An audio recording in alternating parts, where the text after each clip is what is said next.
Israel Iran जंग भैया पाकिस्तान बुरी तरीके से फंस चुका है और यहाँ पर छोड़ देगा क्या सऊदी का साथ। और अगर ऐसा हुआ तो हो जाएगा सबसे पहले बर्बाद। इस वीडियो में दी गई जानकारी केवल शिक्षा और जानकारी के उद्देश्य से है। कोई भी निवेश करने से पहले अपने वित्तीय सलाहकार से सलाह जरूर लें। यहाँ पर देखिए दोस्तों, इजराइल और ईरान की जंग में बहुत सारी मोड़ आ रहे हैं, बहुत सारी सिचुएशन आ रही हैं और यहाँ पर आपको समझाने वाला हूँ क्या क्या इम्पैक्ट पड़ सकता है। सबसे पहले तो यहाँ पे पाकिस्तान की भैया हालत खराब है, चचा बिल्कुल टेंशन में बैठे हुए हैं और यहाँ पर हम देखते हैं क्या क्या चीज़ें हो सकती हैं। आज हम ऐसे सवाल पर बात करेंगे जिस पर दुनिया भर में चर्चा हो रही है। क्या चर्चा हो रही है भैया?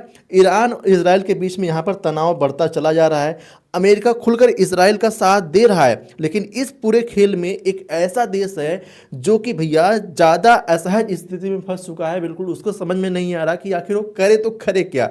यहाँ पर उसका नाम है दोस्तों पाकिस्तान।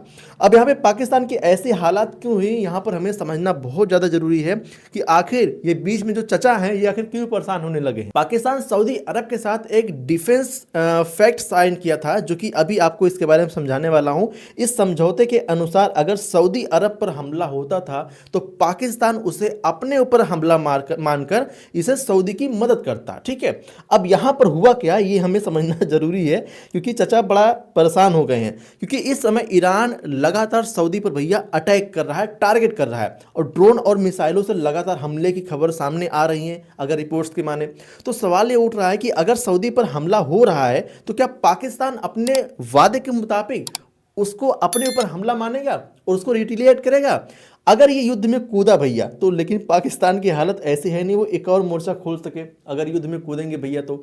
यहाँ पर हमें समझना क्या है पाकिस्तान के लिए सबसे बड़ा खतरा क्या है, और उसके बाद हम समझते हैं कि आखिर इसका असर हमारे इन्वेस्टमेंट में, हमारे स्टॉक मार्केट में क्या क्या पड़ सकता है, इसके बारे में हम जानेंगे। ठीक है, आप कहोगे कहाँ से हमारे इस चैनल पर ये ऐसे वीडियो आने लगी, तो समझाते हैं आपको।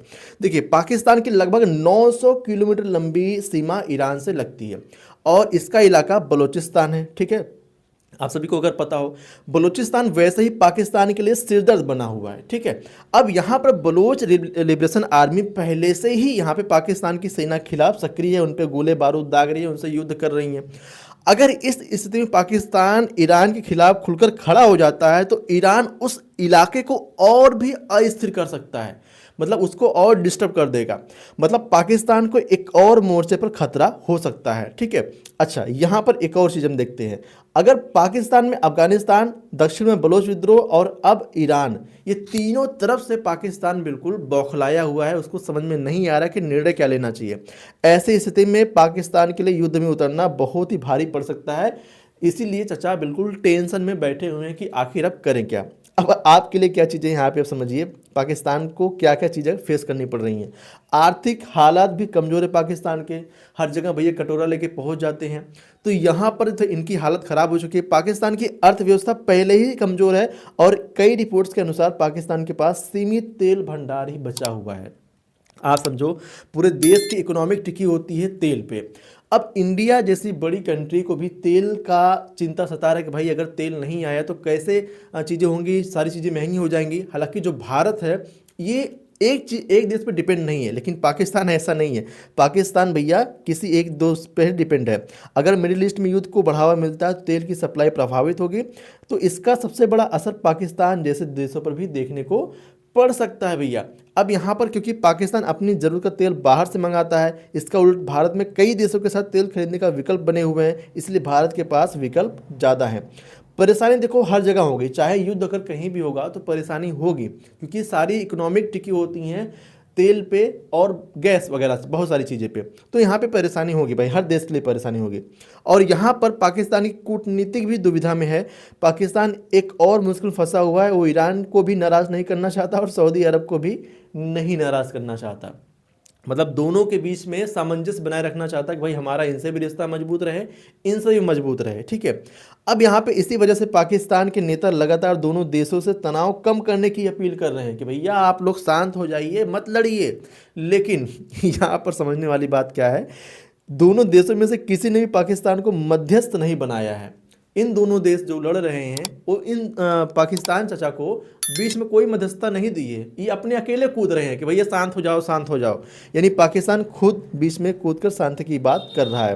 होता है गांव वगैरह में जब लड़ाई वड़ाई होती है, झगड़ा वगड़ा होता है, तो एक तीसरा पक्ष आता है भैया शांत हो जाओ, शांत हो जाओ। तो यही पाकिस्तान वाले चाचा भी कर रहे हैं। पाकिस्तान के अंदर भी विपक्ष सवाल उठा रहा है, ठीक है, यहाँ पर कि सऊदी अरब के साथ डिफेंस समझौता जब किया गया था तो तो पाकिस्तान चुप क्यों बैठा है अभी, जब अरब के साथ हमने कर लिया था, सऊदी के साथ हमने कर लिया था डील कि भाई अगर आपके ऊपर हमला होता है तो हम अपने ऊपर मानेंगे उसको, हम रिटिलेट करेंगे, हम भी जवाब देंगे। तो आखिर पाकिस्तान चुप क्यों बैठा है? अब क्या पाकिस्तान अपने वादे से पीछे हट रहा है? ये उसके विपक्ष में जो सवाल उठाया जा रहा है। अब यहाँ पर पाकिस्तान की हालत तो पहले ही खराब है, लेकिन अगर ऐसा होता है तो पाकिस्तान की अंतर्राष्ट्रीय विश्वसनीयता पर भी असर पड़ सकता है, उसके ऊपर से विश्वास और भी लोगों का खत्म हो जाएगा। वैसे भारत वाले पाकिस्तान पर विश्वास करते ही नहीं अगर कुछ भी बोल दे, क्योंकि ये जानते हैं कि ये पलट जाएगा, इसीलिए यहाँ पर ये हो सकता है और ज़्यादा, ठीक है। अच्छा, यहाँ पर क्या पाकिस्तान युद्ध में शामिल होगा, ये सबसे बड़ा सवाल है। अब देखते हैं कि पाकिस्तान युद्ध में शामिल होगा, इसके पीछे कुछ वजह जानते हैं। सबसे बड़ा सवाल यही है कि पाकिस्तान युद्ध में कूदेगा या नहीं। तो ज़्यादातर विश्लेषकों का मानना है कि पाकिस्तान सीधे युद्ध में शामिल होने से बचेगा भैया पाकिस्तान। क्यों? क्योंकि उसकी आर्थिक और सैन्य स्थिति ऐसी नहीं है जो कि एक बड़ा संघर्ष वो झेल पाए। अब भैया युद्ध में कूदे, अब जैसे क्या होता है कि अपने गाँव में देखे होंगे जब मारपीट होती है तो छुड़ाने वाला पहले मार खा जाता है, और छुड़ाने वाला अगर मजबूत है तब तो भैया शांत करा लेगा, अगर वो खुद कमज़ोर है तो बेचारा मार खा जाएगा। तो भैया पाकिस्तान की हालत बिल्कुल वैसे ही बनी हुई है। इसलिए फ़िलहाल पाकिस्तान की रणनीति ये नहीं दिख रही है कि दोनों पक्षों से दूरी बनाए रखे और ख़ुद को इस युद्ध से बाहर रखे, ठीक है। तो ये पाकिस्तान वाले चचा का हाल है। अच्छा, यहाँ पर एक और चीज़ हम समझ लेते हैं, निष्कर्ष क्या निकलता है भैया।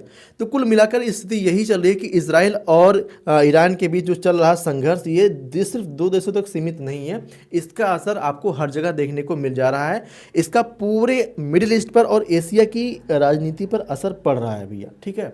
ये समझने वाली बात है। और पाकिस्तान इस स्थिति में ऐसी जगह फंस चुका है जहाँ से उसे हर कदम पर बहुत सोच समझकर कदम उठाना पड़ेगा, क्योंकि एक गलत फैसला उसके लिए बहुत ही भारी पड़ सकता है। इसलिए बहुत ही सोच समझकर चाचा को कदम उठाना है। और ये सारे देशों के साथ हो सकता है भैया, क्योंकि मिडिल ईस्ट में अगर टेंशन बढ़ती हैं तो ऑयल, क्योंकि वो नेचुरल सोर्स है, वहाँ से आता है, तो हम लोग डिपेंडेंट हैं, तो कहीं ना कहीं हमें भी नुकसान होता है, ठीक है। तो इसीलिए हमें समझना बहुत ज़्यादा ज़रूरी है। अब एक चीज़ हम बात करते हैं कि अगर आप इन्वेस्टमेंट कर रखे हैं और आपका स्टॉक्स या फिर आपके म्यूचुअल फंड के पोर्टफोलियो लगातार डाउन जा रहे हैं, नीचे जा रहे हैं, तो आपको यहाँ पर पेशेंस बना के रखना है, क्योंकि जब भी ऐसे युद्ध वाली स्थिति बनती है तो ऐसी सिचुएशन आने लगती है। और एक चीज़ मैं आपको बताना चाहूँगा, उन लोगों को ज़्यादा नुकसान हो रहा होगा जो कि किसी सेक्टर वाइज में अपना इन्वेस्टमेंट करते हैं, और इसका उलट कुछ लोग को फ़ायदा भी हो रहा होगा जो लोग सेक्टर वाइज में इन्वेस्ट किए होंगे, जैसे डिफेंस सेक्टर हो गया या फिर फार्मा सेक्टर हो गया, तो ऐसे में ऑयल सेक्टर हो गया, तो ऐसे में उनको कुछ फ़ायदा भी देखने को मिल रहा होगा। तो इसीलिए मैं कहता हूं कि आपको अपने पोर्टफोलियो को, अपने म्यूचुअल फंड को डाइवर्सिफाई करके इन्वेस्ट करना चाहिए। अगर आपने अभी तक डाइवर्सिफिकेशन नहीं किया है, सही तरीके से डाइवर्सिफाई करना चाहते हैं, तो कमेंट में डाइवर्सिफिकेशन आप टाइप कर दीजिएगा, मैं उस पर आपको वीडियो बना के दे दूंगा, जो भी आप अपना इन्वेस्टमेंट की है किस तरीके से अगर आप डाइवर्सिफाई करें तो आपके लिए ज़्यादा फायदा दे सकता है, आपके नुकसान कम से कम हो सकते हैं। तो कॉमेंट ज़रूर कीजिएगा, क्योंकि हम आपके सारे कमेंट पढ़ते हैं, ठीक है। बाकी आपकी क्या राय है इजराइल और पाकिस्तान के बीच में जो युद्ध चल रहा है, क्या करेगा पाकिस्तान, आगे रिटिलेट करेगा नहीं करेगा, कमेंट में ज़रूर बताइएगा। इस वीडियो में इतना ही, मिलते हैं अगले वीडियो में, तब तक के लिए जय हिंद, जय भारत, अपना ख्याल रखिएगा। इस वीडियो में दी गई जानकारी केवल शिक्षा और जानकारी के उद्देश्य से है। कोई भी निवेश करने से पहले अपने वित्तीय सलाहकार से सलाह जरूर लें।